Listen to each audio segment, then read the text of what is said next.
Good morning, everyone. For those of you who are in California, and good evening. And for those of you who are in India, we have a wonderful community across the globe that I want to welcome, particularly in these complicated times.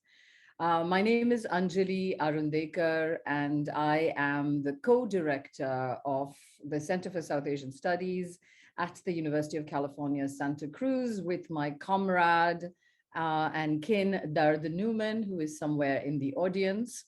I want to welcome you to our, I think, fifth event. It's been dizzying here, of our series on dissent. But before I begin, I want to just ask for your indulgence for a few minutes before I turn over to the pleasurable task of introducing today's speaker, Professor Rohit.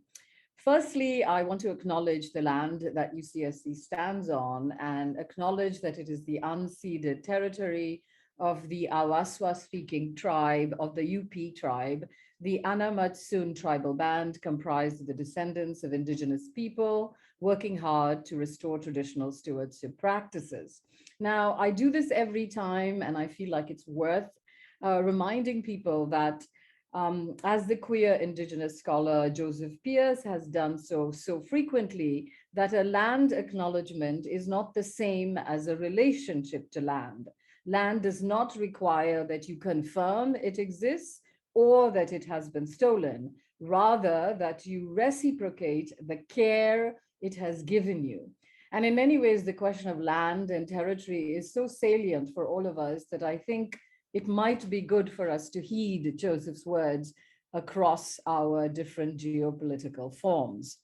Now, our Center for South Asia, as I said, in its second year, conceived during the perils and possibilities of pandemic gathering, focuses explicitly on justice, broadly defined economic, feminist, aesthetic, environmental, literary, social, and so much more within South Asia and the broader Indian Ocean world.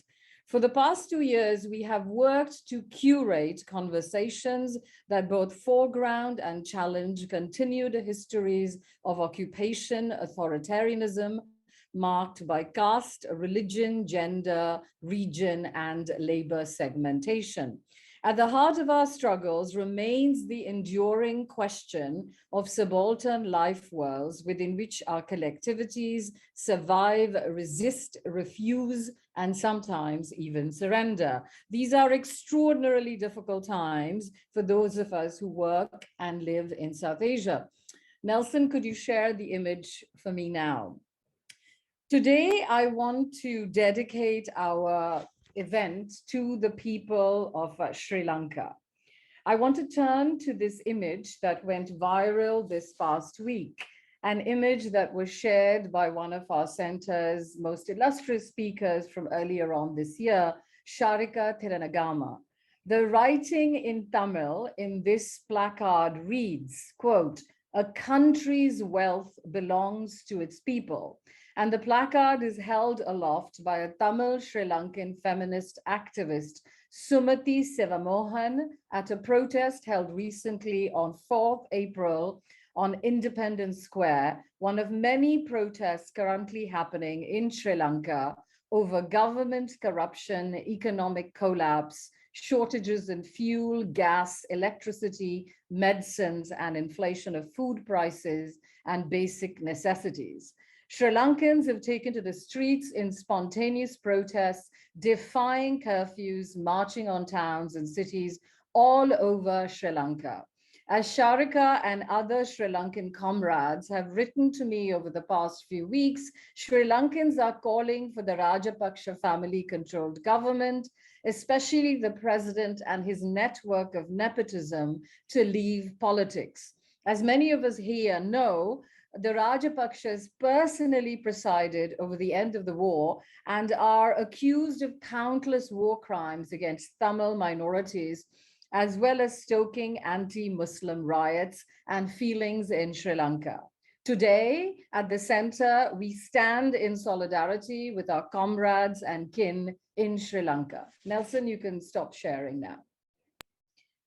As such, it is my great pleasure to introduce you today to our speaker, Rohit Dey, who will be sharing with us his historical, intellectual, legal genealogy of similar descent in Sri Lanka and India in the volatile period of 1941 through 1971. Now, my encounter with Rohit's work began with a 210 piece he wrote called The Two Husbands of Vera Tashenko, Apostasy, Conversion, and Divorce in Late Colonial India. If you have not had the pleasure, you must read this piece. It's a fabulous story of a Polish actress's journey from Moscow to colonial Calcutta, her conversion to Islam, and her challenges to marriage and divorce made both on Islamic and British law. When I read that piece, I knew this is somebody I had to follow with great fervor.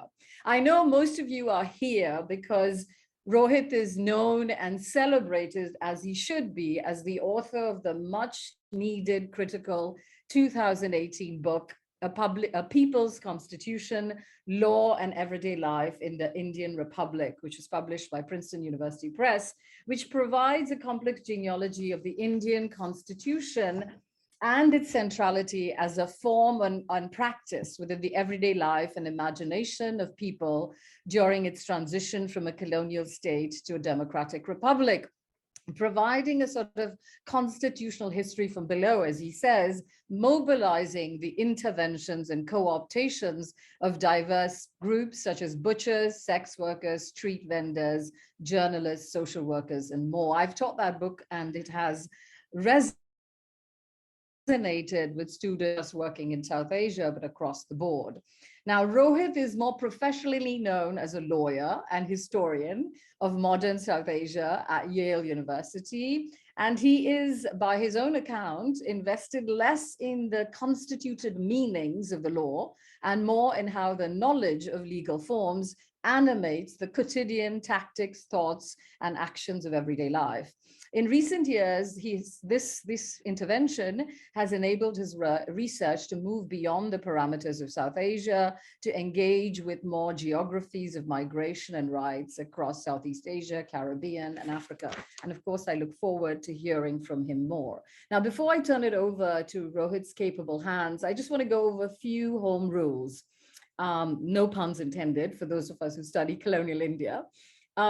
We are a robust community. We like to show our love for our speakers. So if you can bear it, keep your video on. We will, of course, mute you during Rohit's talk, but it's always wonderful for Rohit and for me to see your wonderful faces from across the globe.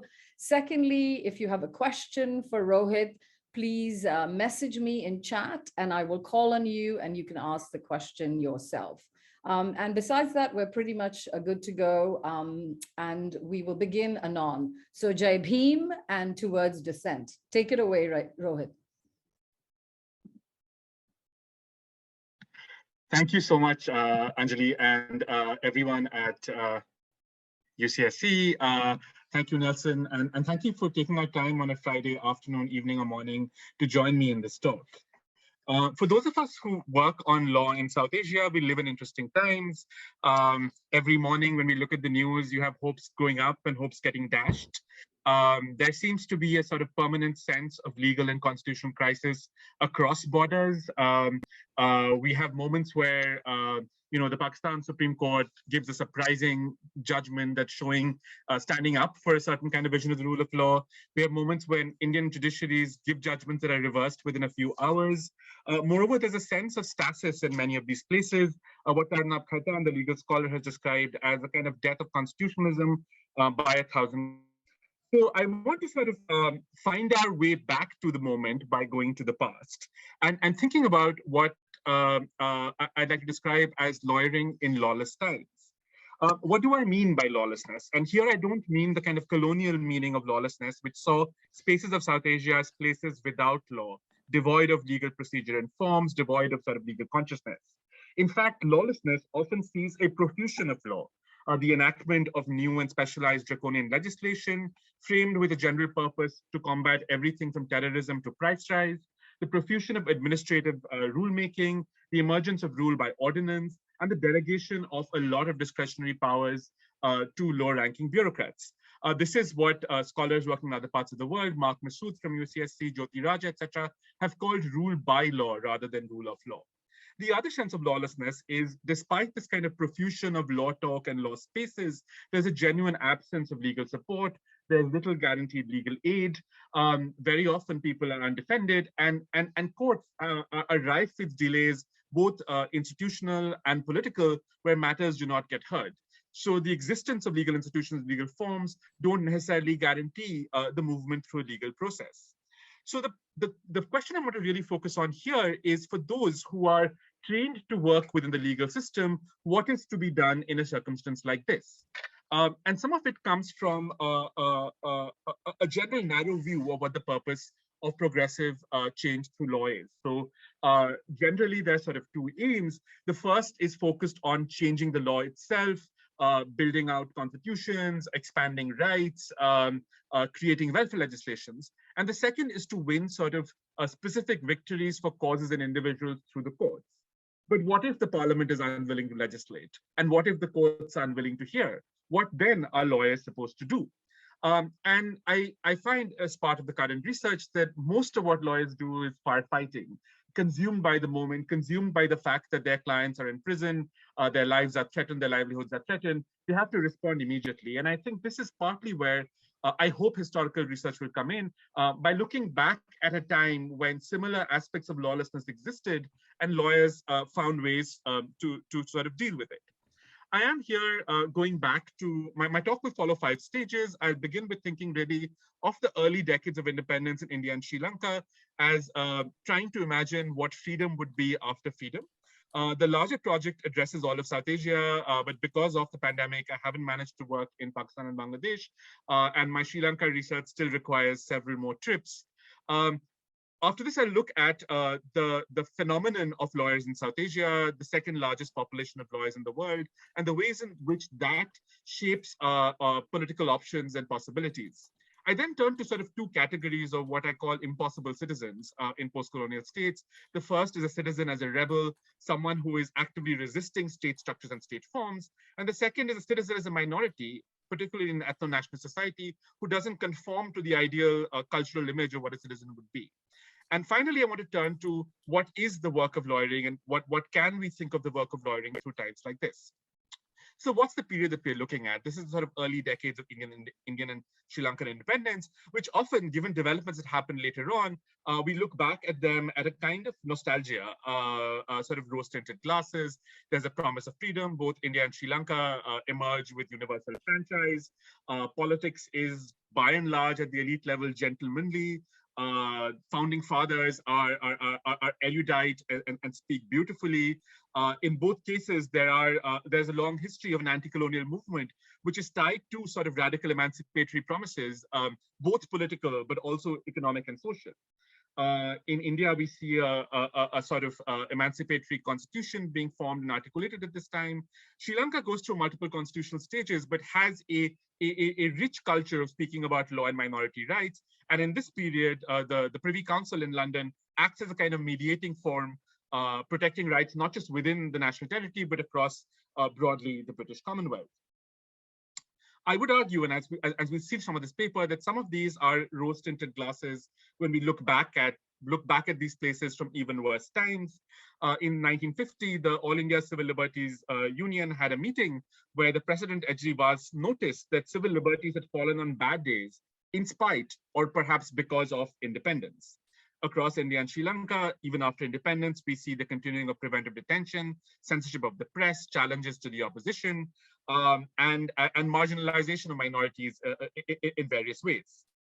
And this is particularly, one imagines a contradiction because many of these anti-colonial movements were led by lawyer politicians who were focused on sort of reforming what they thought were the limitations of colonial law. And scholars have tried to sort of think about what did decolonization do to legal structures. And they tended to take 3 sort of broad approaches.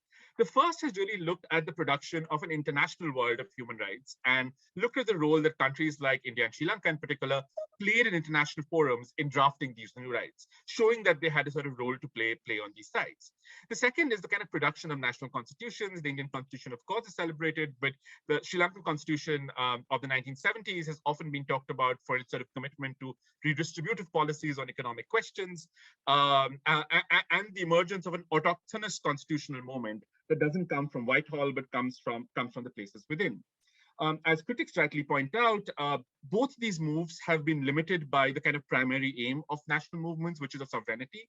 So while there is lip service paid to human rights internationally, sort of radical reimaginations of what rights would mean, they are seen as a way in which sovereignty of the global South is curbed, either by using human rights as a kind of international language, or it's challenged internally by the use of human rights, civil liberties language by political opposition and minorities.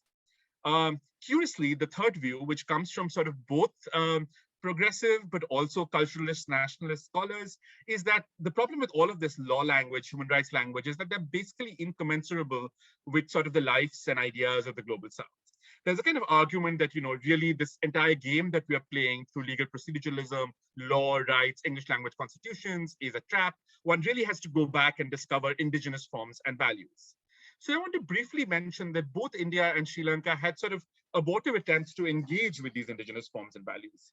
So in India, after independence, there had been a long critique of the legal system, and there was a sort of attempt to create Nyaya Panchayats in many of these villages. These would be elected panchayats that would decide on questions of a range of petty legal matters. The idea here, of course, was building on not just a critique of the colonial legal system as one that has delays, encourages perjury and divisiveness, but also a kind of Gandhian romanticization of the community. The Nyaya Panchayat project ran for several years, but as Mark Galante in his famous study shows, there was little reason to think of these Nyaya Panchayats as a kind of form of going back to some indigenous legal form or institution. As it mapped out, it was very clear that these were downward channels for dissemination of official policies rather than forums for assertion of local interests as they were conceived. So rather than serving as a kind of resurgence of indigenous law, they basically acted as a site for disseminating sort of centralized norms on what they thought indigenous would be. Moreover, these Nyaya Panchayats were sort of heavily policed by courts who saw some of the departures from ordinary judicial procedures as being very regressive to rights. By and large, the panchayats sort of became bureaucratized shadows of former legal systems. And in some cases, they were overruled by the courts because of sort of not allowing for lawyers or representation or fair process within it. Galante has some interesting observations on why the Nyaya Panchayats failed. First, of course, is an opposition from the kind of older legal system, formally trained lawyers and judges who were fairly skeptical of the claim that the Indian legal system was just a alien transplant, and about various ways in which it had become a part of the habitus of the Indian subcontinent. But most strikingly was the inability to frame an attractive alternative of what an indigenous legal system would be. As Galante says, this would be having a monarchical restoration without a believable pretender. There were some suggestions to adapt from the Dharma Shastras, but really, how do you engage with the fact of caste inequality in society if you want to go back to a Dharma Shastra model of adjudication? Interestingly, and I want to sort of flag this, the people who called the Indian system alien were usually sophisticated urbanites who attempted to view the legal system from the eyes of the villagers, or in some cases, sophisticated foreign academics who attempted to see the Indian legal system through village eyes and found it alien. There's little to suggest that ordinary Indians, whatever they thought of the legal system, found ways of engaging with it. MC Setalvad in the Law Commission report says, it is unsound that this present system is alien to the culture. It is true in a literal sense, the system might have alien origins. It's undoubtedly a version of the Indian system. But if the Indian Hindu system were allowed to develop in a natural way, it is quite clear it would have assumed a form not very different from what we follow today. Sri Lanka after 1956 also follows a similar form by setting up statutory conciliation boards. And this is an interesting sort of coming together of two groups. The first is sort of cultural nationalists who are going back to this idea of an idealized Sri Lankan Gama Sabha. And the second are the socialists who see the creation of this popular tribunal as part of a socialist strategy of getting the people into the system. Very similarly, the Sri Lankan statutory boards also go the way of the Indian Nyaya Panchayats. They tend to become more bureaucratic over the years. And instead of being sort of localized, they're increasingly shaped through centralized appointments. And there's a constant tension between that of present legal system and the other. It's difficult for it to compete with the former legal system just in terms of what it offers, particularly to those who are excluded from local society. So that we see the kind of decolonial turn can't be found in going back to an indigenous model. So how do we think of working through this sort of post-colonial legal system in a progressive or more radical way? I want to now move to my second part of the talk, which is really thinking about the unique factor that South Asia, perhaps in the densest form across the colonial world, and perhaps even in Asia, had the world's second largest number of lawyers. British India was unique in being one of the only parts of the British Empire outside of North America where they had developed a system of higher education, which included, by the 1940s, around 18 university law faculties and around 7,000 law students. Not only that, across the British Empire, many lawyers belonged to South Asian mercantile or labor diasporas. Even in comparison with Britain in the 1930s, India had double the number of law students than Britain did. Similarly, across British imperial territories, perhaps scarred by the Indian experience, the British attempted to restrict legal education. Some of the only sites that developed local legal education included Ceylon, which had an independent law school that was set up in the 1920s. So India and Sri Lanka become unusual sites in the British Empire just in the kind of numbers of lawyers that they had. Moreover, it wasn't just the fact that these lawyers were present in large numbers, they were particularly adept in working with the law. So the law in practice across the British Empire was not British common law, but really a series of codes that had been evolved originally for the Indian subcontinent and then exported all over. This was supported by a large print and publishing industry. It was enforced by a kind of legal public sphere. So bar associations, legal journals, lawyers who talked to each other about what the law meant or did. Unlike other professions, such as medicine, the bureaucracy, engineering, law was one of the few fields across the empire where Indians or Ceylonese achieved parity with Europeans in the profession. And in some cases, it wasn't just a question of parity, but that of dominance. So by the 1920s and 30s, colonial courtrooms were led by South Asian judges and South Asian lawyers. So at the moment of independence, perhaps more so than other professions, there was a sort of homegrown technocratic elite that was poised to sort of step in. So really the question is, how do we think of lawyers? And mostly people don't think of lawyers as a category. We often see the lawyer as just stand-in for the South Asian politician, many of whom were legally trained. Lawyers become public men through their practice. Moreover, sociologists sort of see lawyers as a kind of market-based interest group, closing out other entries, sort of creating these formal rules, building a constituency for themselves, and in the process, shutting others out. What I want to argue is that we can't think of lawyers as a kind of static category, neither can we think of all political lawyers as the same. I also want to push against the story of individual heroism of lawyers and try to think of lawyers through their nature of practices that they develop. I want to think of lawyering not just as getting wins in court, but as a sort of strategic argument. And very often lawyers are dismissed because the argument is that what they're saying is just strategy. There's no real intellectual sort of heft behind it. But what I want to show is that by tracing lawyers' careers and practices over time, you can actually see the development of legal strategies. I want to again briefly turn back to Galante, who talks about the lawyer really as a kind of missionary of the modern state in South Asia. The lawyers disseminate not only official norms, but serve as links and middlemen, putting law in service of a wide variety of groups in society and providing new organizational forms of putting forward a variety of interests. He says they are, in some ways, the only carriers of an all-India culture that provided personnel, techniques, and standards for carrying on public business in a way that it was nationally intelligible. To the lawyers in a nationally oriented educated class, of whom they formed a significant part, the legal system was an embodiment and instrument of the working principles of New India: equality, freedom, secularism, uniformity, which is problematic in many ways, and modernity. So I want to sort of, again, sort of think of lawyers really as not just reducible to the people who they were making claims for. I want to think of lawyers outside of national histories of the profession to emphasize not just similarities, but also connections between the legal professions across the empire. Moving away from stories of individual heroism, I want to think of lawyers as effectively cultural mediators, mediating between, in some cases, the culture of dissenting groups with that of the more formalist state practice. And I want to think of lawyering as work, not just of sort of dramatic speeches in court, but of translating, interviewing, traveling, taking notes, and thinking of legal lives themselves as a way to trace through a significant moment. So this paper will sort of focus on two kinds of problems that were faced by the post-colonial states of India and Sri Lanka: what to do with rebels, that is, people who actively and violently resist the state, and what to do with minorities who don't fit a kind of ethno-nationalist conception of the state. So my first sort of episode begins with a scene in the Supreme Court in Delhi in 1951. There's a kind of unusual ripple of excitement. It's just been a year that the new constitution has been set up. The court is yet to have its own building. It's sitting inside Parliament, it's not a very exciting space. There are no juries, there are no witnesses, no packed crowd of interesting bystanders. But on this day, the galleries are packed. Not only are there is a lot of press, but the attendees include Ambedkar, the law minister, as well as ambassadors for the Soviet Union, China, and Czechoslovakia. So what's going on? It's kind of puzzling because the question in front of the court is a seemingly dry one of jurisdiction. Does the Indian Supreme Court have the jurisdiction to hear appeals on a case that concluded before the Indian Constitution came into being? The Constitution permitted the Supreme Court to grant leave of appeal from any judgment of court in the territory of India. But could it hear an appeal from a territory that was outside of India at the time of making of the Constitution?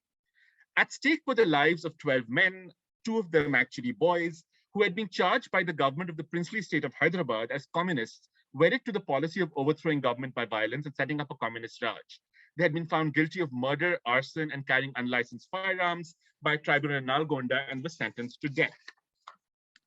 This is, of course, an important part of the history of the Telangana Rebellion. They were among thousands of men and women detained for the participation in a peasant revolt that broke out in the Telangana region of the semi-autonomous state of Hyderabad in 1946.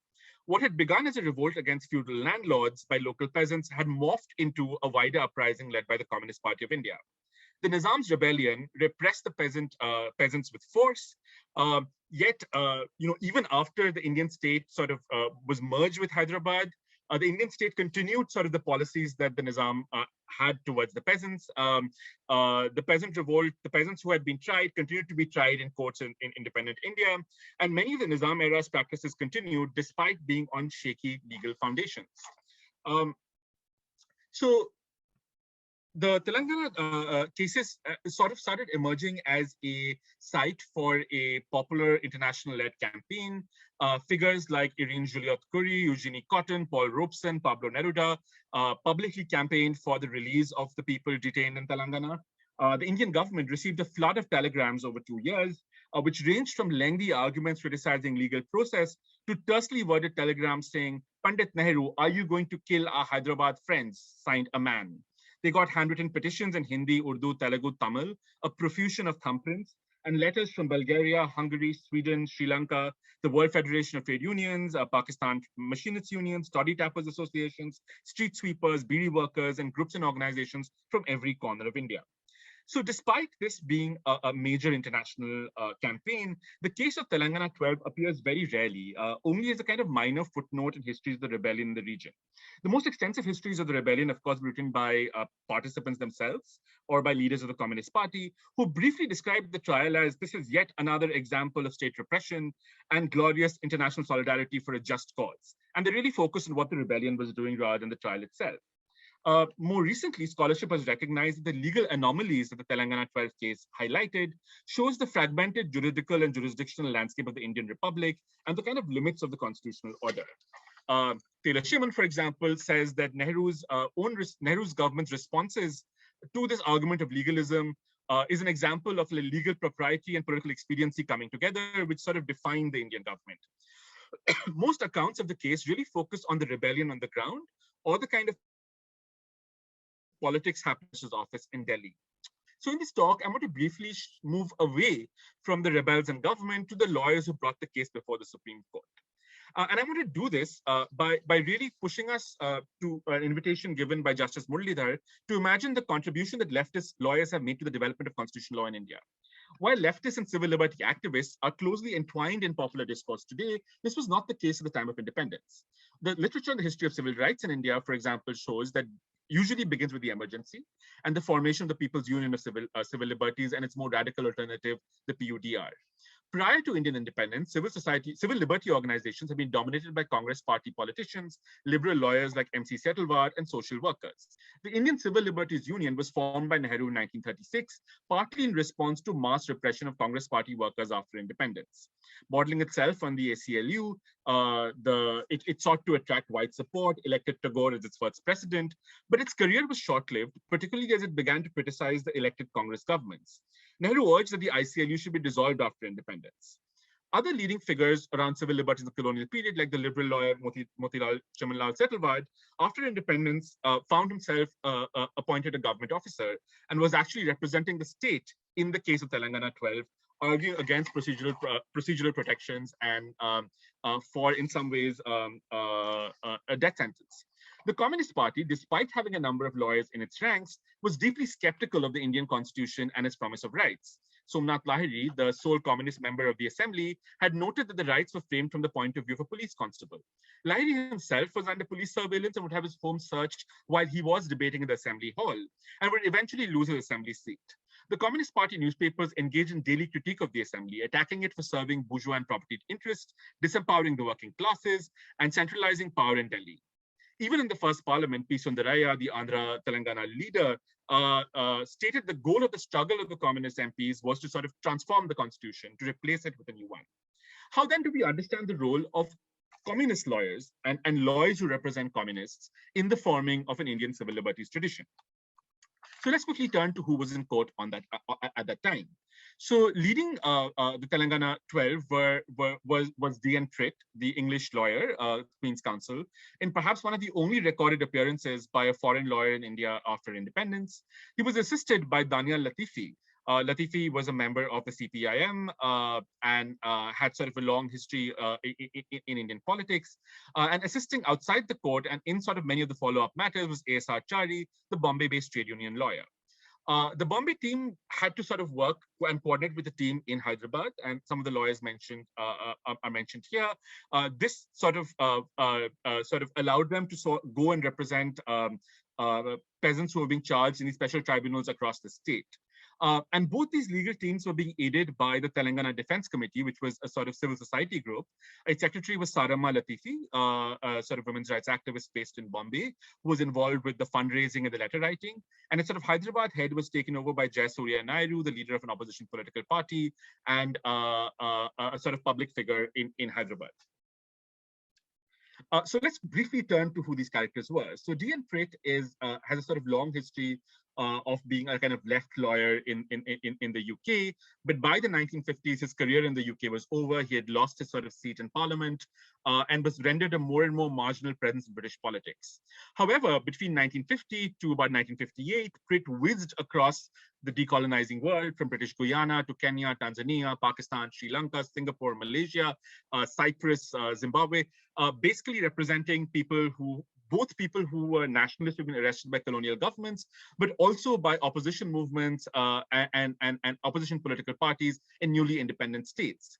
In some ways, Pritt exemplified a kind of anti-colonial critique of colonial law, and especially when he appeared in independent states like India, Pakistan, and Sri Lanka, often sort of drew upon these parallels and sort of argued that these laws must change with independence.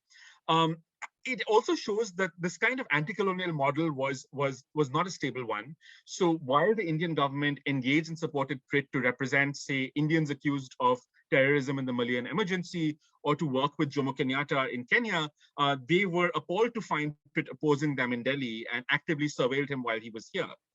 Very similarly, while he had close connections with politicians across South Asia, he often found himself sort of fighting against them when he appeared in court to represent the opposition. And I can get back to Pritt in the Q&A. I want to turn to the kind of team of Bombay lawyers, Daniel Latifi and A.S.R. Chari, who did the bulk of the work on the ground.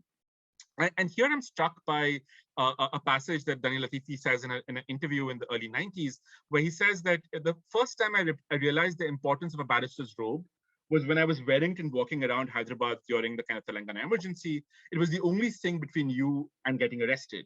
A primitive man is frightened by the black robe, and the martial law administrator numbers amongst primitive men. So it's a real sense that being a lawyer, being part of the legal profession, is an empowering, is in some ways more empowering than being a party activist in many of these spaces. So who were these Bombay lawyers? They were all young men who came from middle class backgrounds. In the case of Chari and Ganesh Shanbag, and Latifi, of course, was a son of a colonial bureaucrat. They were part of the Bombay Communist group, many of whom had spent time inside the Bombay Commune. They were all married to sort of politically active women across sort of community lines. And they were all had all themselves faced detention during the Second World War and had experience of being in prison as young lawyers. Much of their early legal work and how to deal with sort of these emergency regulations came from defending themselves and defending their comrades while they were in prison in the 1940s, learning up about British detention rules. And this is sort of also where the connection with Sprit comes in, because Sprit was active in representing those who were detained in Britain during the Second World War. And Prit's sort of critique of wartime regulations became famous as a kind of dissent in Lewis's versus Anderson, and then gets picked up by many of the lawyers in these places. They were, of course, hired by the party to represent party causes. They did much of their work in trade union cases, but this kind of work allowed very young lawyers to get a fairly wide experience of the law, to tackle cases at the High Court, Supreme Court level, where in an ordinary practice they wouldn't reach there until many years later, to take on pauper briefs that gave them a much wider experience of what the law could do. The work of going to court, of course, was coupled with other kinds of legal work. So there were active letter writing campaigns. And it's interesting when we see these 2 years of letters trickling in from all around the world. There's one way to sort of easily dismiss by saying these are all basically left-aligned groups around the world. So we can't take what their letters say as anything more than strategy. But what the letters do suggest is that whether it's sort of Batticaloa, Kuala Lumpur, or Sofia, Bulgaria, there's a gathering of a group of people who get together, learn about an event, talk about it, and then sign on to a campaign. This is not simply a kind of like online clicking thing. There is an attempt of global political education around this question. The second, of course, is that there is a kind of opportunity for fundraising. Funds are raised not just inside India, but are raised inside India from all kinds of sources, and not just from people who belong to the party. They draw extensively upon a range of civil society groups, from sort of citizens associations, other opposition political parties, groups that the left themselves had attacked in the past, such as sort of some of the newspapers in Hyderabad, much to the puzzlement of the central government. Secondly, to sort of raise consciousness about the trial, there are a series of public events where they talk about the trial, but specifically talk about the lack of legal representation that's provided to the majority of the accused. Indeed, even though the Indian Constitution guarantees a range of fundamental rights, including right to counsel, there was no institutional provision for legal aid. The Indian government kept expressing some frustration with this claim, saying that, look, the government had appointed lawyers in some of these cases, but the accused had refused to accept a court-appointed lawyer. So it's not the court's fault. In Nalgonda, for example, where there had been at least 40 practicing lawyers, a couple had offered to take up legal defense and had been turned down. The government tried to imply that the decision not to take lawyers was a tactical one, made to embarrass the government later on and get the conviction turned on questions of procedure. However, if we look at the correspondence between the lawyers and between the lawyers and the clients, it's evident that the absence of legal counsel arose both from the reluctance of lawyers to take up politically sensitive and poorly compensated cases, but also the very real threat that many of these lawyers face. So Ganesh Shanbag, in his unpublished memoir, talks about how he's traveling by a bus, and next to him in Hyderabad is a police officer who's talking about how he wants to sort of shoot the lawyers in this case. It's only when they arrive in the courtroom that the police officer discovers that the lawyer who's cross-examining him was the man sitting next to him in the bus. But there's a kind of sense that these are not, this is not easy work. This is work that is subject to political challenge and surveillance. In the Telangana sort of Supreme Court case, the case is in many ways lost. The Indian Supreme Court rules that the Constitution does not allow them to exercise jurisdiction on these death penalty cases from Telangana.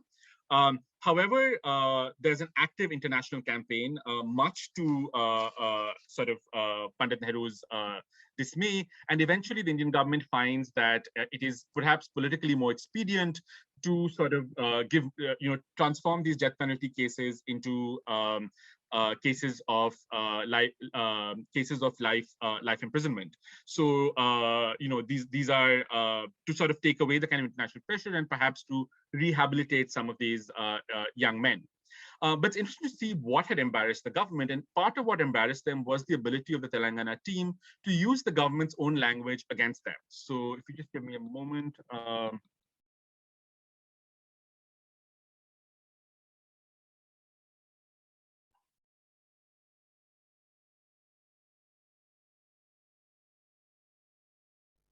So Jesude Naidu, for example, says, it's a different, tired and forgetful Nehru who does not know what he's saying, often goes back to things he said were inviolable principles before. Daniel Latifi cites Nehru in the courtroom, saying he would not confine his criticism only to legal authorities, only to codified laws of the country or to volumes of criminal law, but rely on numerous scriptures whose authors are none other than the rulers of India today. Latifi says, since I was a student, Jawaharlal Nehru had dinned into my ears that a state which had to rule by ordinances and emergency legislations had no right to exist even for a moment. Latifi goes on to quote several paragraphs of Nehru's autobiography that criticize bureaucratic authoritarianism and many of the same public security laws that the communists were being tried under. There is a way in which that they're adept at sort of turning the promise of the post-colonial state back at them. And while this does not necessarily give them a legal result in court, it's able to sway public opinion and sort of build a coalition around this question. Secondly, while the sort of major appeal case fails, the kind of public campaign around it gives heightened attention to multiple other cases that were going on. So this wasn't just a question of winning this case, but to get sort of a better hearing to many of the other Telangana cases, many of whom sort of had acquittals or lowering of sentences because of procedural irregularities in the trials themselves. Finally, the cases were not just a sort of site for sort of courtroom drama, but also a site for building up relationships between the lawyers and the clients. And there's a lot of correspondence between them, not just on matters linked to the trial, but also on like what they're reading, what's happening in the world, sort of building a kind of larger institutional engagement. I want to briefly just talk about A.S.R. Chari and Daniel Latifi, and again, I can get back to them later, and what we see if we sort of follow their careers through. So Chari becomes a sort of a major lawyer in building opposition politics in India. So apart from his work in relitigating many of the cases and providing prisoner support, he's involved in sort of defending the Kerala government when the first sort of CPI government comes to power, both around the kind of Kerala education bill, which seeks to transform how schools are controlled and managed in Kerala, but also challenging the dismissal of the Kerala Assembly before the Supreme Court, where he's aided again by Prit. Daniel Latifi has in some ways a more interesting career as sort of Muslim left-wing lawyer. By the 1960s, he finds himself increasingly turning towards addressing questions of the community.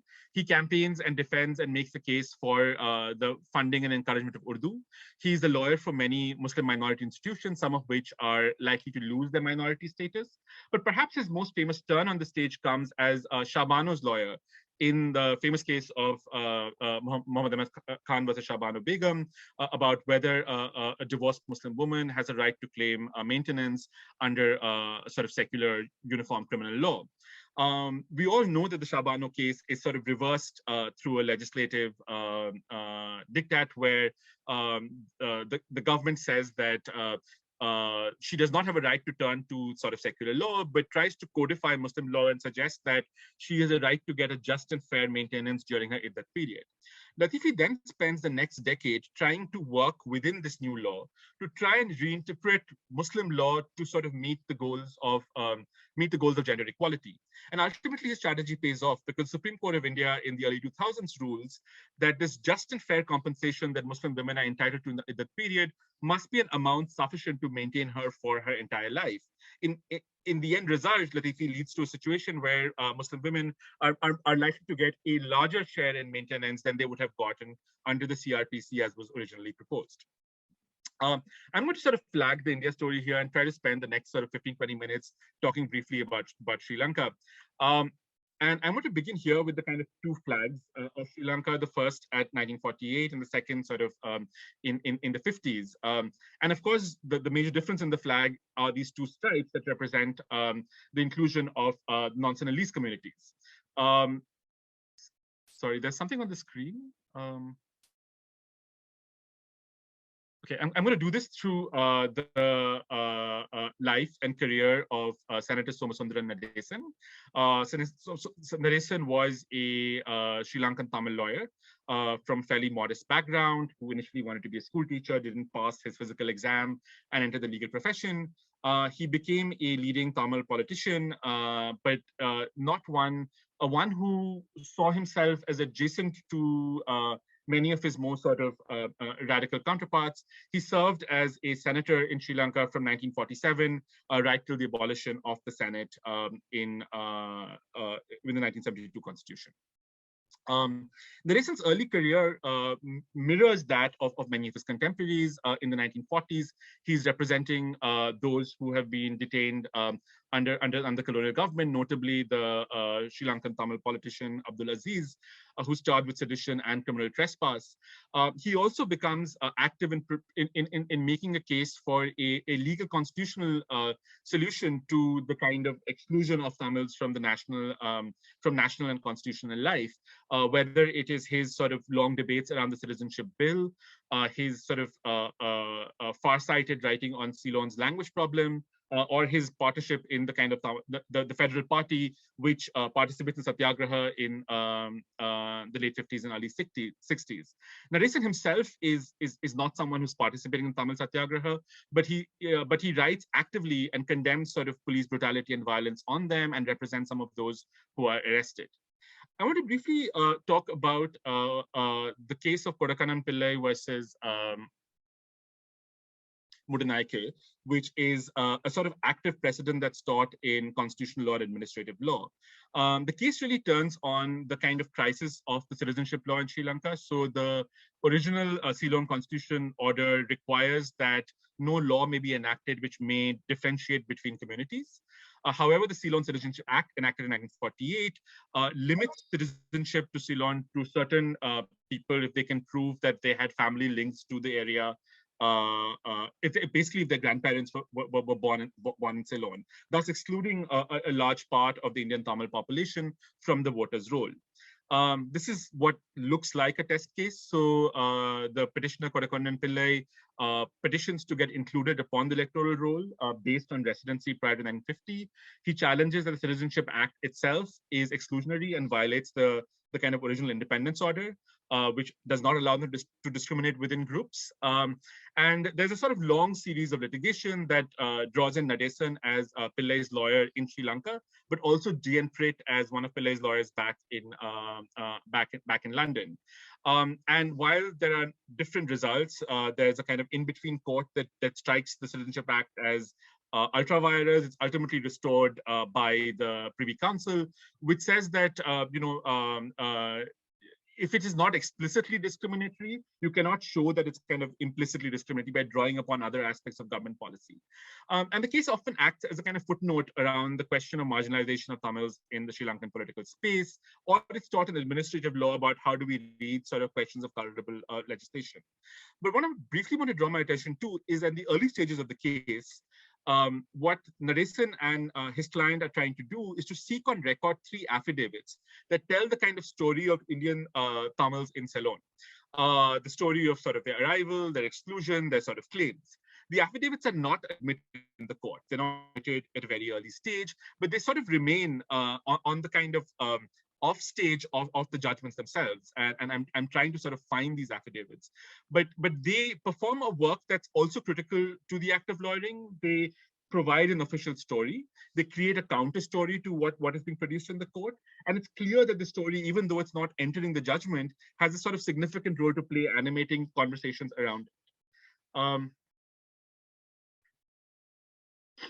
Through the 60s, Nadesan engages in sort of debates around the federation. And his comment, and this is a small extract from his piece in Sunday Observer, are interesting. For on the one hand, he condemns what he calls the kind of extremist attitude taken by some Tamil leaders who want a high degree of devolution and decentralization on the Swiss model in the north. And he says in these circumstances, not surprising that most responsible Sinhalese leaders are sort of rejecting it. He argues for the use of federation in perhaps a more limited way than some of his contemporaries. But on the other hand, he pushes back at the kind of Sinhalese leadership and says that ultimately, you cannot tell us what we will get from a plebiscite. You cannot tell us that the solution will not work. It is us as Tamils who have to sort of make this answer. So we see here very much the lawyer and the politician at play together, trying to craft a kind of solution that works through drawing upon precedents in comparative constitutional law. So his larger sort of piece talks about constitutional federalism in the Soviet Union, in Europe, and in various parts of the British Empire as models to think through when we're thinking about what's happening in Sri Lanka.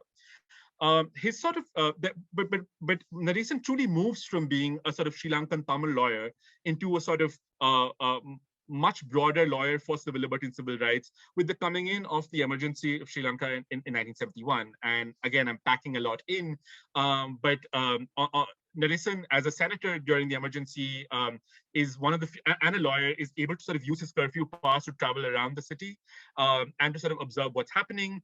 This filters into his speeches inside the Senate, which are some of the sort of strongest critiques of government excesses during the emergency. He's one of the lawyers who is called upon to represent some of the young men who have been charged with leading the JVP uprising before the Criminal Justice Commission. But unlike the majority of the lawyers in the Criminal Justice Commission who decide midway through to sort of boycott the proceedings because they sort of believe they're not getting a fair hearing, Naresan persists and continues to represent his client through the process, critiquing the proceedings, but working within the system. This is around the same time Naresan sort of gets drawn into the larger question of the civil rights movement in Sri Lanka, founding figures alongside others drawn from sort of church and civil society circles. But he is the dominant legal figure in that. And the civil rights movement in Sri Lanka, sort of in the 1970s, is perhaps and remains understudied in the larger scheme of things, is sort of it presents civil rights and civil liberties as not something that's limited to political ideology or ethnic communities, but really something that every citizen is sort of entitled to. And going through their correspondence, you see a range of interventions. These range from largely representing Sinhalese youth who have been detained or disappeared from in the South, writing to sort of police inspectors and ministers asking for accountability. We also see sort of large-scale critiques of legislation, for example, sort of the new amendments to criminal law, sort of going line by line, sort of showing what the problems with it are, but also speaking on behalf of citizens who are not able to represent themselves. For example, the case of Sri Lankan overseas domestic workers who have been subject to abuse and torture in foreign countries. So it's sort of actively building a constituency for itself without foreign funding, sort of drawing on a coalition of civil society groups. Naresan, of course, gets involved in other sort of explicitly Tamil political matters, and perhaps the most successful staging is the trial of A. Amrithalingam at bar, where he's being tried for treason and secession because of his speeches attacking the 76 Constitution. The trial at bar draws in, and this is a spectacular act of coalition building amongst many Tamil lawyers. 67 leading Tamil lawyers, basically the entirety of the Tamil bar is present in the court, and that itself counts for something. They make two significant charges. The first is that the emergency under which this trial at bar is constituted was improperly constituted, and secondly, that the Constitution itself is unconstitutional. While the court refuses to rule on the question of the unconstitutionality of the Constitution, they do concede that the specific orders under which he has been detained were improperly constituted and sort of acquit them, which is a kind of major victory. So I want to sort of suggest that Naresan's career, and I'm happy to talk about it again in more detail in the Q&A, shows sort of two possible roles that lawyers can play as defending a specific community, but also building up a larger coalition that's centered around the question of civil liberties and trying to build a joint political statement around the question of around the rule of law. And this is before we see the arrival of foreign funding, foreign organizations, and a more transnational language of human rights coming in. So I'm going to sort of conclude with sort of presenting the stories by pushing us to really think about the relationship of what lawyers can do in times of lawlessness. Firstly, to recognize that lawyers are indeed a numerical resource. And over the time, the number of lawyers has broadly expanded in South Asia. What is also striking is the demographics of who becomes lawyers is transforming and transforming quite rapidly. We see more women and people from underrepresented communities entering the legal profession, and it's important to think about ways in which the profession allows them to grow and prosper in the same way. It is striking that how many minority communities sort of turn to the law, and perhaps not surprising, because in sort of electoral democracies, majority communities can perhaps get what they want through political mobilization through elections, whereas constitutionalism and the law in some ways exist as perhaps the sort of only protection for many of the minorities. Secondly, I want to sort of think a little bit more about law as labor. So while this narrative really focused on the figure of the lawyer, the work they did was only possible because of this large team of non-lawyers who worked around them. In some cases, it was their wives and partners who did the kind of work of documentation, writing, translation, and speaking. But more often, there was a larger group of students, paralegals, journalists, who accompanied the lawyers when they sort of went to rural areas, translated from Telugu to Urdu and English.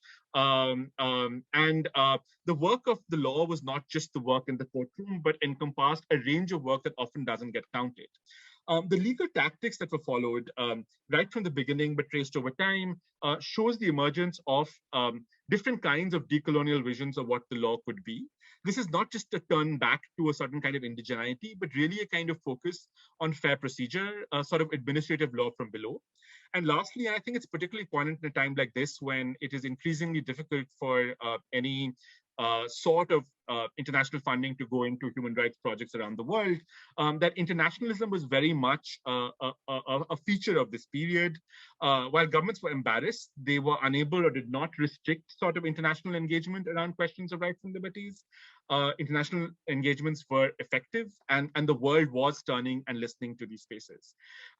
So I want to end with perhaps and maybe going back to Shailendra's song, that even when the times are most despairing, we have to think of the future and thinking of the tools that we have to build towards the better future. And I hope by turning to these lawyers at a moment of lawlessness, we have some clues on how to do that. Thank you.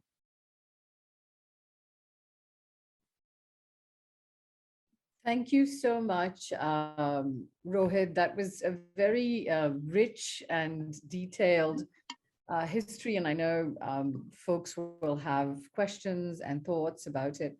I have a couple of people in the queue, but if there are others who would like to ask questions, please message me and I will call on you to get us started.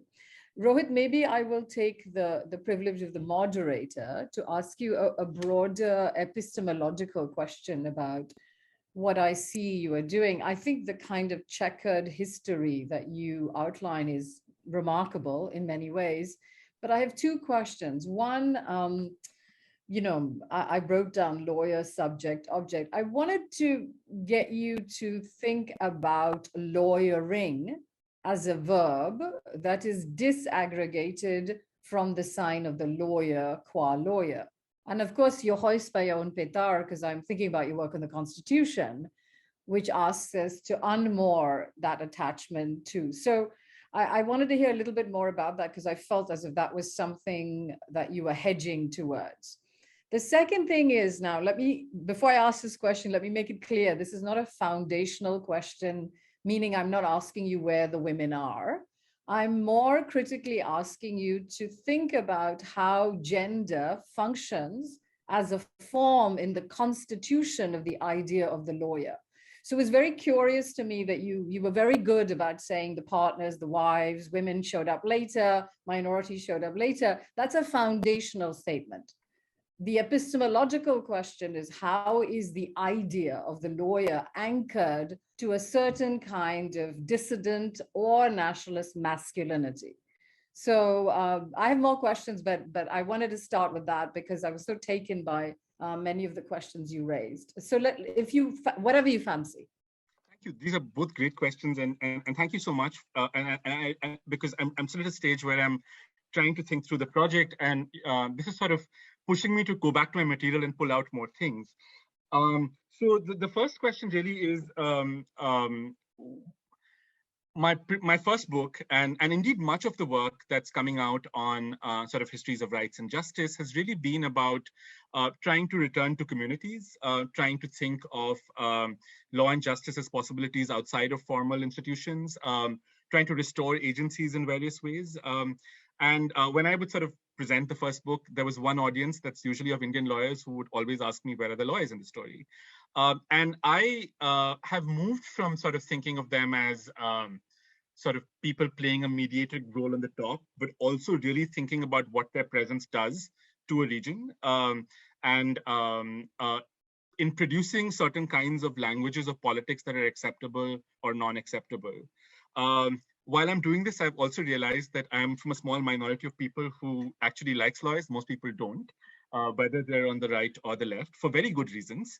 But I think that they are, perhaps in post-colonial societies of South Asia, a somewhat unique elite professional group in what they can do. And one of the major things is they are able to, because they are, at least in this period, they function as sort of independent practitioners, they're able to work successfully, necessarily without government support, but also sometimes not requiring sort of support from private institutions or corporations. What's striking to me, how many of these lawyers, Chari included, Nadesan definitely, do a lot of their work is around corporate income tax. But they're using the kind of money they raise in doing corporate income tax to sort of defend sort of young students or political dissidents. So today, and particularly in the US, and there's a kind of foundation model, driven model of trying to imagine progressive lawyering. So you have to have a grant-making institution that sort of sends money, and then you sort of train lawyers who are full-time public lawyers. Many of these are people who sort of grew up as ordinary lawyers, but as sort of politicized ordinary lawyers. So they do regular legal work, but their politicization is real. And that means that they take on this work either as pro bono or as cross-subsidized. And sometimes there are interesting conversations where there are two sets of clients interact with each other. So, what comes out of that? And I think particularly at a moment when, for both good and bad reasons, this kind of foundation model of funding lawyering is under crisis. One needs to think about other models of doing it. The second, of course, is a kind of public subscription model. We see this in both the civil rights movement and the Telangana Defense Committee.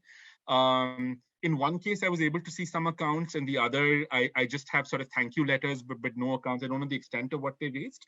But it's sort of creating a kind of public buy-in, which does not require centralized funding through either a foreign or a domestic body. So there is a certain kind of autonomy preserved.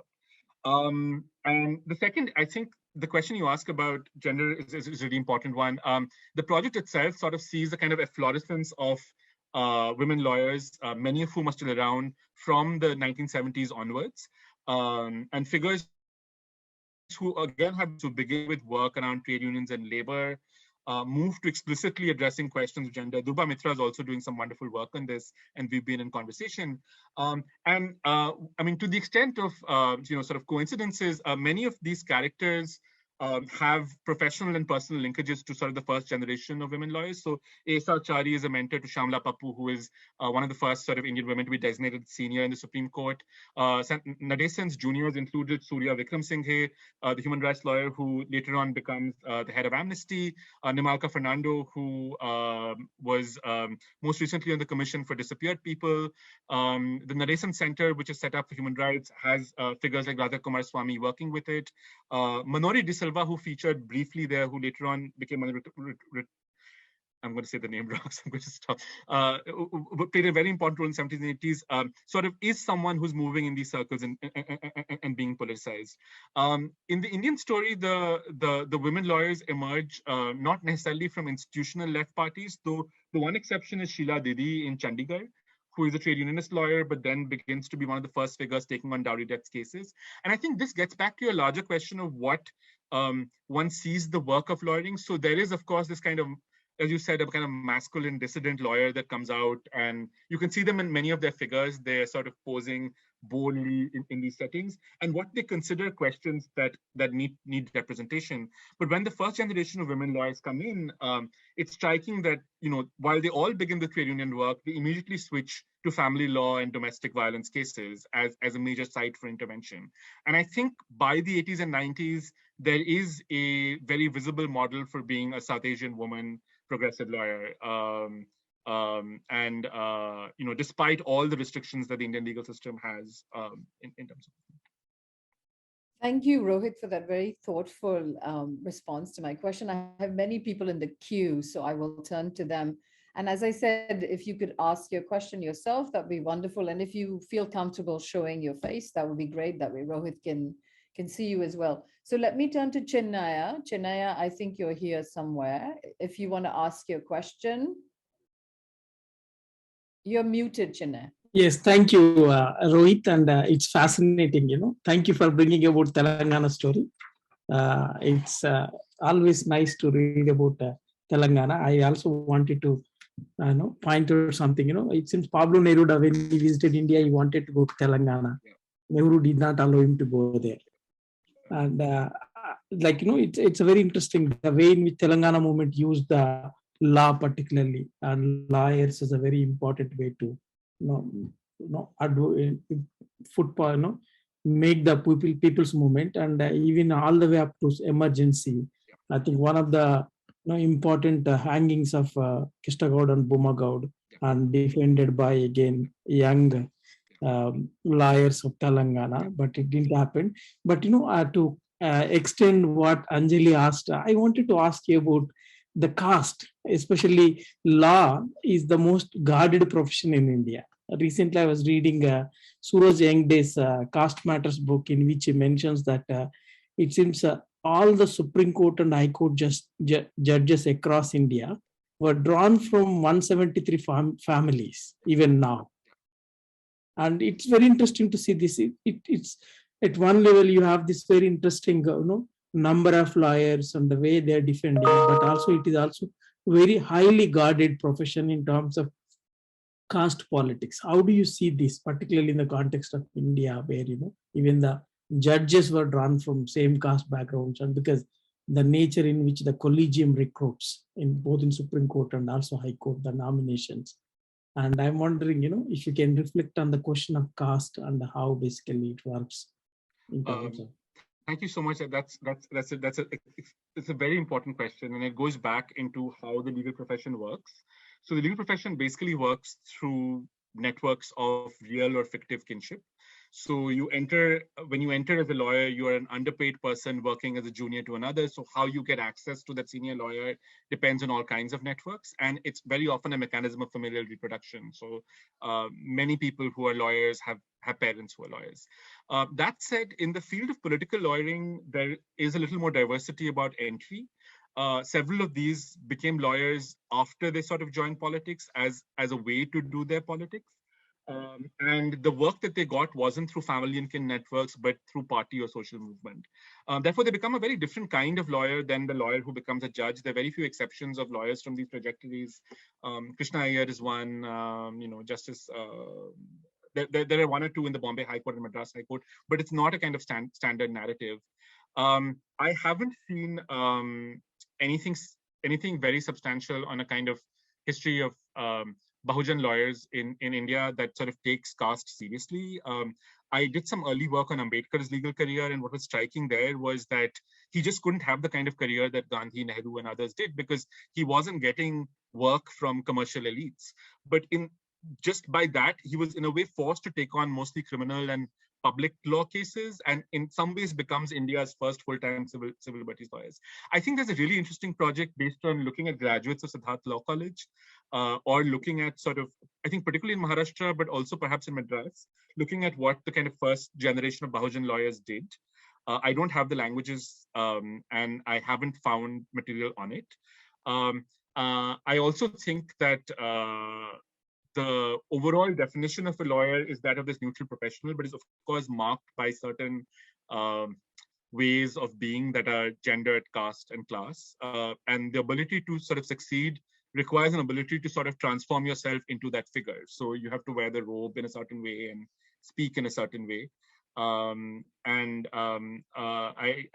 think that is a project that needs to be done, but the period that I'm looking at, and this is an indictment perhaps of both the left and the Tamil parties, is that their leadership was largely drawn from a particular caste group. So it's not a very diverse leadership there, despite the kind of stated aims. Thank you. Thank you, Rohit. I think just to echo what Chinna is saying, I think the question is both about representation, but also about how a more dissident understanding of caste and gender enters the legal agenda of the lawyering you're talking about.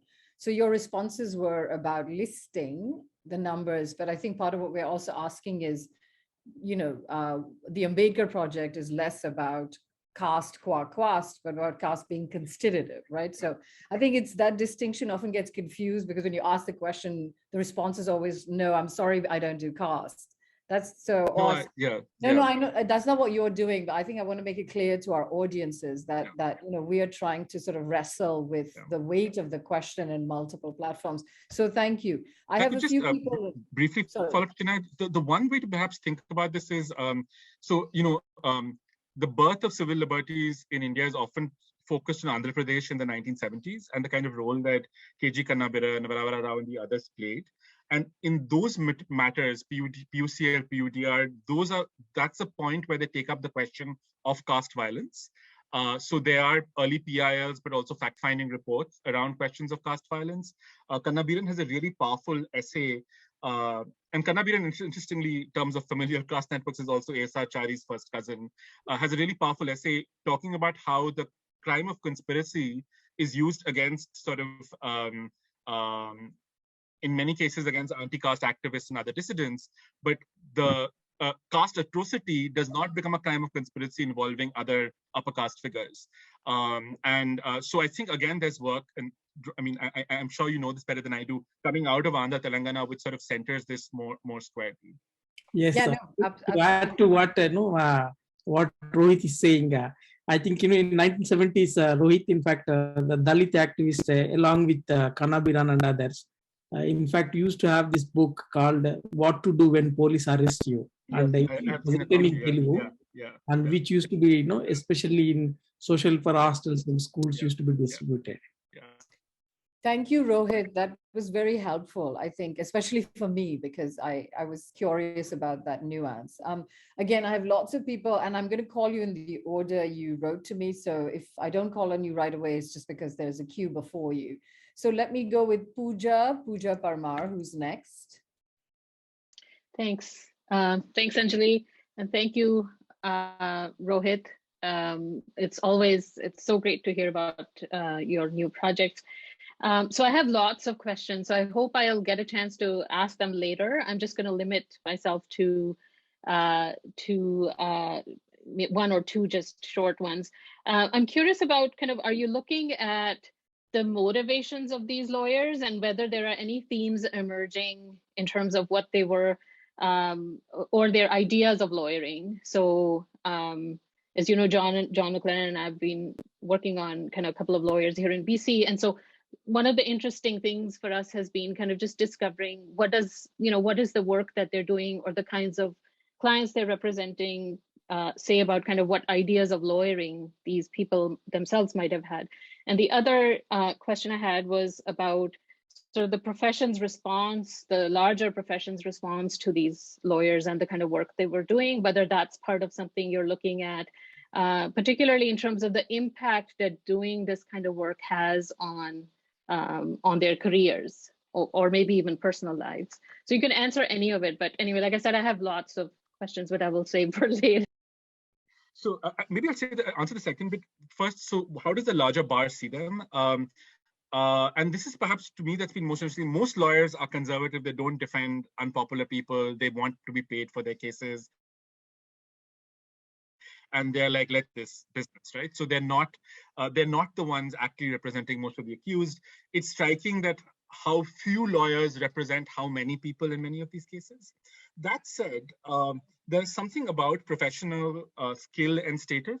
So many of these are figures who are publicly respected or are seen as part of a larger fellowship, despite a kind of disagreement about the kind of people they do. So there are all of these memorials who keep describing Charlie as, this wonderful lawyer, so skilled, so, someone they would want to meet or work with, even though they would do nothing with his clients. I'm also conscious that this is a very metropolitan story. It's operating largely out of high courts.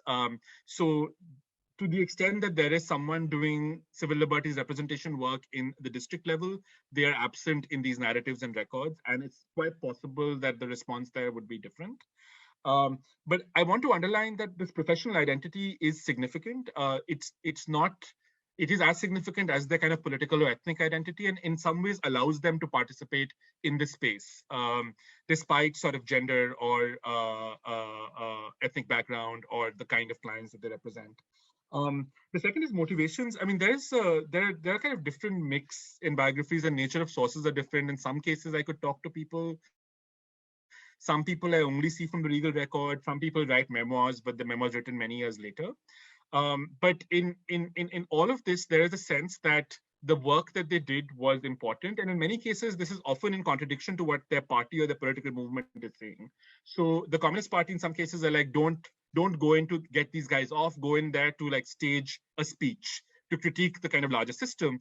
But the lawyers often says that my duty is really to this client, and unless I get this particular thing struck down, it means 50 other people will be arrested, right? So there is a way in which the lawyer part is as significant as the communist part.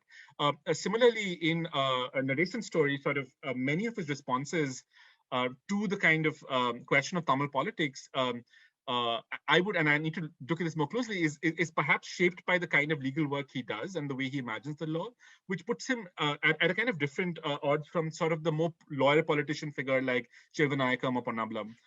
What is interesting about the bar coming together is really the Amarthalingam trial at bar moment, where it is a moment where basically irrespective of the divided political opinion between them, the entire Tamil bar steps up. And in recent days, I was plenty surprised to see the number of protesters who were arrested in Sri Lanka had like this sort of outpouring of lawyers across sort of kinds of practice and political ideology signing up to sort of represent them. So I think there are very rare moments when the legal profession can come together, and I'm on a lookout for them. Thanks, Rohit. I think the comment you made about contemporary Sri Lanka is very relevant, because I've been reading a lot about how Sinhala and Tamil, lawyers who had previous histories of difference have organized. So I think that's a very salient point. Archana, you're next. Sure. Thank you so much, Anjali, and thank you so much, Rohit. I really appreciate this conversation. It was fascinating to hear, especially about Nadesan, because I feel like most contemporary Tamils or like national politics, they're all about Chelva. And so I didn't even know about him. So thank you for teaching me about my own history. I am really interested in what you were saying about the language of civil rights as it was used, and then like a form of articulation of rights and freedoms, but then the influence of like the internationalized language of human rights and how that confluence came in, especially at the time that Nadesan was speaking about, thinking about like what the future of Tamil politics could be like. And so if you can talk a little bit more about that, that would be great. Thank you.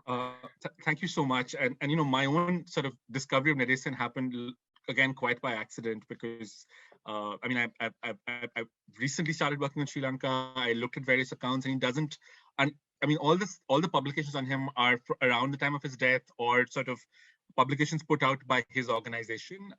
Even when people are sort of charting histories of sort of rights, he's not a figure who emerges outside maybe a parliamentary speech here or there.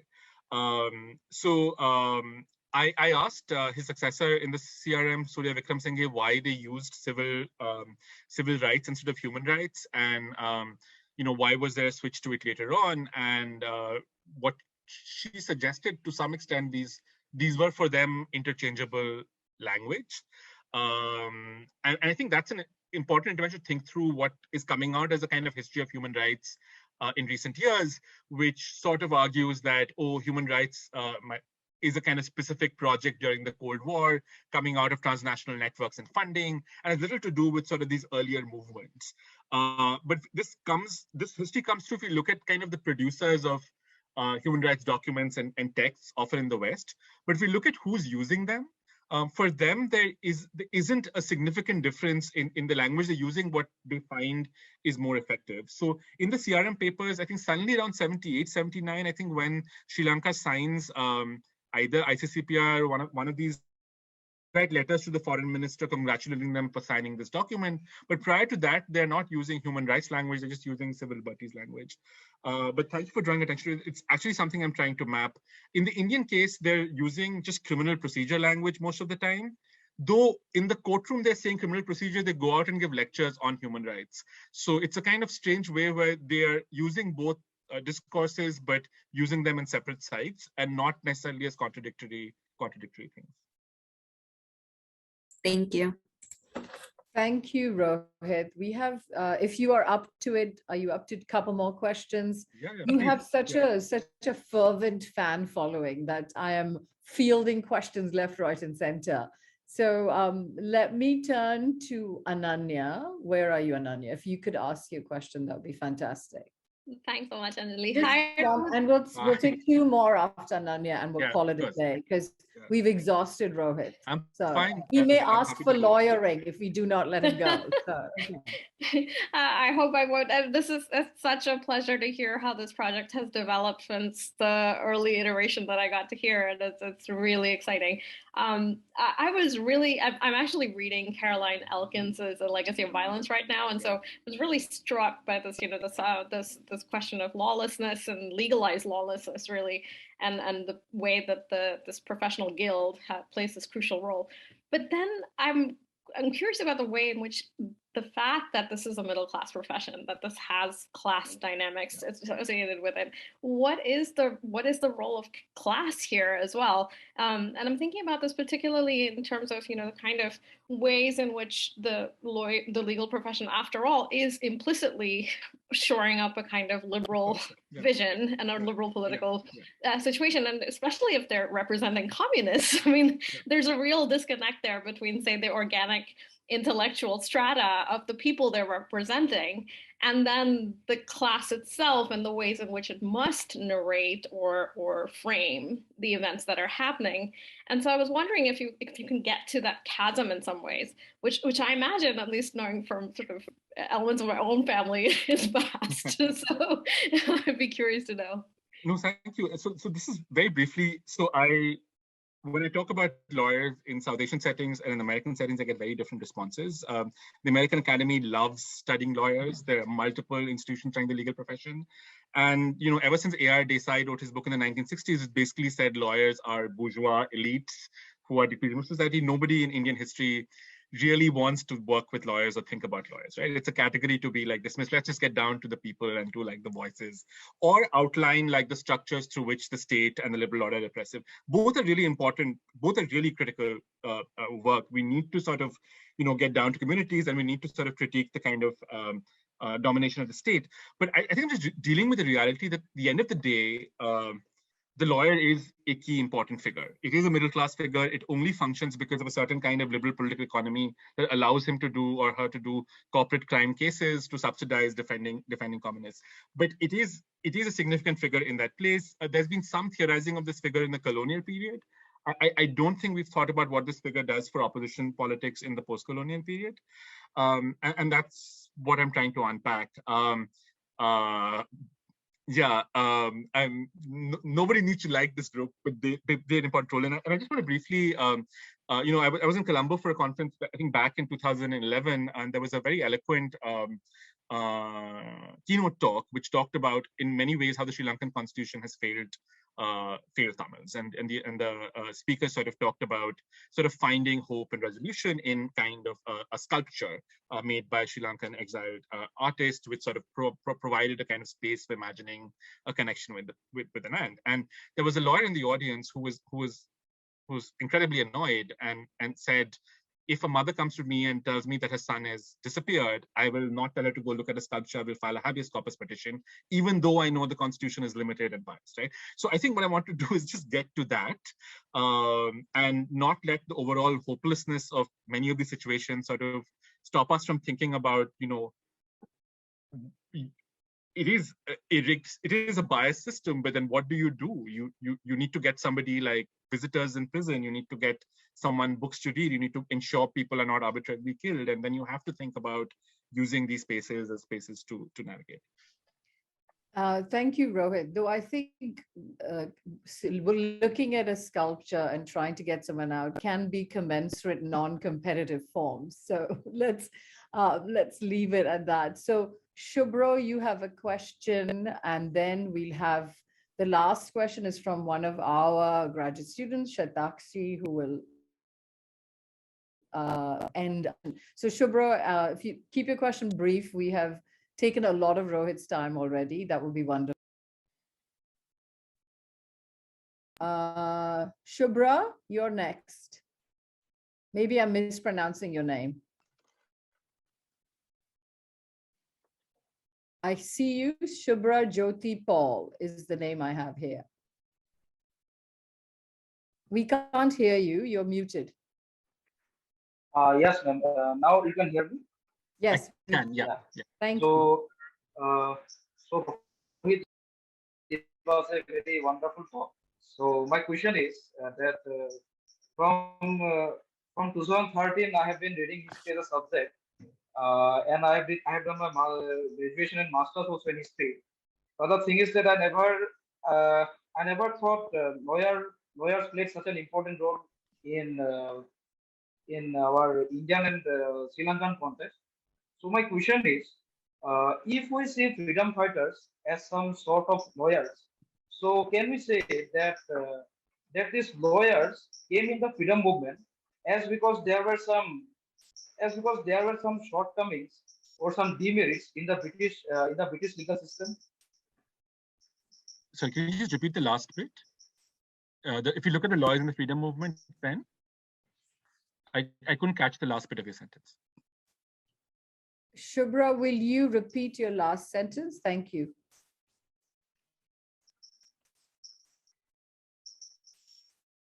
I think we may be having some technical issues. I mean, I'll try to respond the best I can. So I think it's striking that not just our national movements across South Asia are dominated by people who had lives in the law. It's not a coincidence, because if you were going to be a middle-class figure in the colonial period and not employed by the colonial government, being a lawyer is one of the few things you can do. And it allows you to become a kind of public figure in different ways. But what I want to suggest, and I've done this in some earlier work, is that just because everybody's a lawyer doesn't mean lawyer is a kind of category that can be sort of taken out. There are very different kinds of being a nationalist lawyer. So in a way, Ambedkar's legal career does not look like Jinnah's legal career or Nehru's lack of legal career. And I think the kind of work they're able to do and what they're able to try out shapes the kind of politics they do later on. I'm looking at them as individuals. I mean, of course, there's a story to be told by looking at them as a larger professional class, which some sociologists have done. Thank you, Rohit. Okay, Shatakshi, you have the last word. Okay. Hello, Dr. Day. Thank you so much for that incredibly insightful and fascinating presentation. I was interested in dwelling on the interaction between lawyers and clients/citizens that you pointed out in your discussion. In many ways, I think lawyers make the language of law legible to their clients. They even get to frame what you call the language of acceptable or non-acceptable. And this is obviously a very powerful position to be in with certain politics. Which is why I was wondering if you see them as conveyors of constitutional literacy for the vulnerable minority and marginalized populations in the immediate period of post-independent India. Yeah. No, thank you. That's a great question, Shatakshi. So I can't generalize about all interactions, but I can talk about these two specific groups. And what struck me is in both the cases of the Telangana sort of peasant rebels and of sort of ordinary Tamils in Sri Lanka, there is a very high level of knowledge of the law to begin with, especially in the Telangana prisoners case after they're arrested, but for Sri Lankan Tamils in general, because the law has so much to do with shaping their life chances, right? So once Citizenship Act comes in, everybody's trying to figure out how do we get our citizenship rights in this place. So you have to learn about the rules and learn about the procedures. So how is this knowledge being disseminated? Having lawyers in the community helps. in the Telangana prisoners' correspondence, some of which I've seen, it's clear that while they're in prison, they are reading, they're learning to read. Some of them have learned English, and they're really hungry to read and correspond. And they're constantly engaged with these long appeals. So over the course of time, there's a kind of familiarity that they get with these legal questions. There's some very interesting work done on sort of Black Panther prisoners in the US, which sort of also maps this, the kind of emergent legal consciousness inside the prison, where just in the process of sort of dealing with your own conditions, you become familiar with the law. And it's something that regulated minorities in South Asia just sort of have to live with in a way that majorities can avoid. The second bit, I think, is a more difficult question, which is, do lawyers control what is sayable and unsayable? I mean, definitely. I see this in some cases where it's clear that the clients sort of want to say more things, but the lawyer is like, let's just make this one minimal thing that will get you off. It is a power dynamic, and that's the limitation of the liberal legal form. It's not a form that allows. But the one thing I wanted to sort of flag by saying this turn to indigenous or popular justice basically turned into a bureaucratized legal form without even the minimal protection of lawyers. So I don't see a way in which alternative dispute resolution or kind of popular tribunals offer necessarily a more egalitarian or fairer process than this formal legal process does. So going back to Anjali's point about, I do think some things are competitive. So there's a value. Fair enough. I think ending on that cautionary yet optimistic note is a good way first to end. I want to thank you, Rohit, for sharing your new work and for allowing us to think with you for, I can't believe it's almost been 2 hours, the time has flown. I know I speak for myself and a lot of us that I have learned an enormous amount from the days I read about the Polish actress to your new project. And I look forward to learning more. I also want to urge you all to come to our next event on April 29th by Suryakant Wagmore, who will also be touching upon an equally relevant and pressing question of being an Ambedkarite under Hindu Rashtra. All our recordings, or most of them, are also up on our website. So if you have time, which I know so much of you have so much of, listen to it as you drive, as you fly, as you think. They are places of pause and comfort and possibility. And again, be well, be safe, and Jai Bhim. Thank you all. Thank you.